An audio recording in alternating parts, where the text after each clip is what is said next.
Hello दोस्तों, मैं आपका स्वागत करता हूं अपने YouTube channel study with P में। दोस्तों मैं आपको बताऊंगा कि क्लास 12 की केमिस्ट्री के एग्ज़ाम में क्वेश्चन कहां से आते हैं और जो मैं आपको बताऊंगा मोस्ट इम्पॉर्टेंट होंगे। क्लियर? तो मैं सबसे पहले स्टार्ट करता हूं फर्स्ट बुक से। दोस्तों जो फर्स्ट बुक के जो 4 चैप्टर हैं इनमें न्यूमेरिकल मोस्ट इम्पॉर्टेंट है। अगर हमने केवल न्यूमेरिकल कर लिए तो हमारे 15 से 20 नंबर फिक्स हैं। क्लियर? अगर मैं चलता हूँ अगले चैप्टर पे, पृष्ठ रसायन।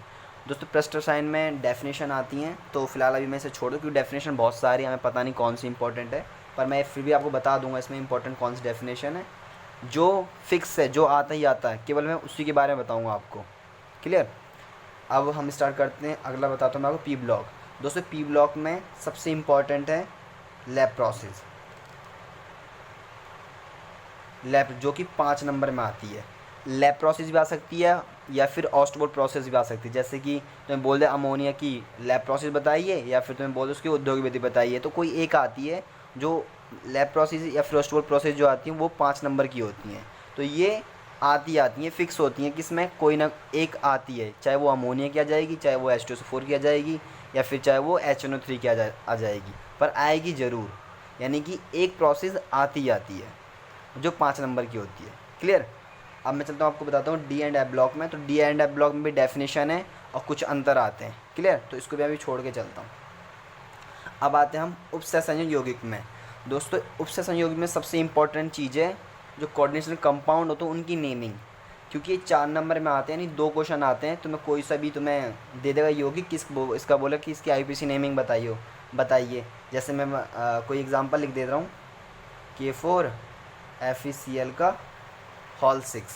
क्लियर? तो बोलेगा इसका IUPAC नेम बताइए, तो तुम्हें इस टाइप से कुछ आ जाएंगे, तुम्हें उसके पास IUPAC नेमिंग करनी होगी। और ये 2 आते हैं इस टाइप के, तो वो 4 नंबर की होती हैं, यानी कि यहाँ से हमारे 4 नंबर का पूछा जाता है और ये भी फिक्स है, ये आता ही आता है एग्ज़ाम में। क्लियर? अब मैं आपको बताता हूँ सेकंड बुक में इंपॉर्टेंट क्या है। दोस्तों जो सेकंड बुक में जो 4 चैप्टर है, हेलो एल्केन से लेकर एमीन तक है, इनमें केवल एक ही चीज़ कॉमन है, और वो कॉमन है इनमें जो इम्पोर्टेंट जो आते हैं वो सबसे पहले जो मोस्ट इम्पॉर्टेंट वो है नेम रिएक्शन, जो कि 10 नंबर में आती है दोस्तों। और उसके बाद है क्या होता है जब, ये भी 10 नंबर में आता है। जैसे क्या होता है जब, मैं तुम्हें बोल देगा एथिल क्लोराइड से तुम्हें एथेनॉल बनाना है, कुछ इस टाइप से क्वेश्चन आते हैं क्या होता है जब में। क्लियर? और इसमें और एक और इम्पॉर्टेंट वो है लैब प्रोसेस, जो कि 5 नंबर में आती है। तो इन 4 चैप्टर में ये 3 चीज़ कॉमन है, केवल इन्हीं 3 चीज़ पूछी जाती हैं। या तो मैं नेम रिएक्शन भी आती है इसमें, क्या होता है जब भी पूछा जाता है, और एक लैब प्रोसेस भी आती है। तो इन 4 चैप्टर में केवल इन्हीं 3 के बारे में पूछा जाता है, इसके अलावा और कुछ नहीं आता है। क्लियर? अब हम चलते हैं जैवणों पे। जैवण में कुछ डेफिनेशन आती हैं और अंतर आता है।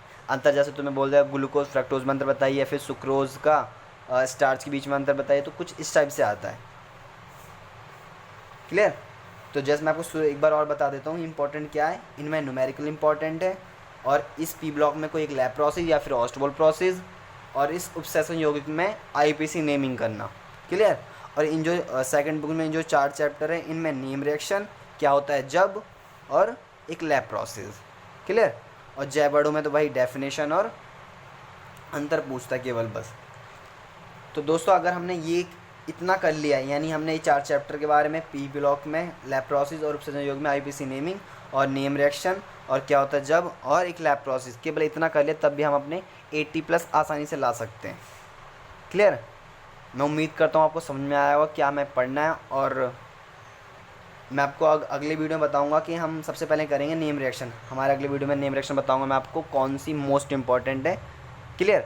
आज के लिए इतना ही, कल मिलते हैं अगले वीडियो में।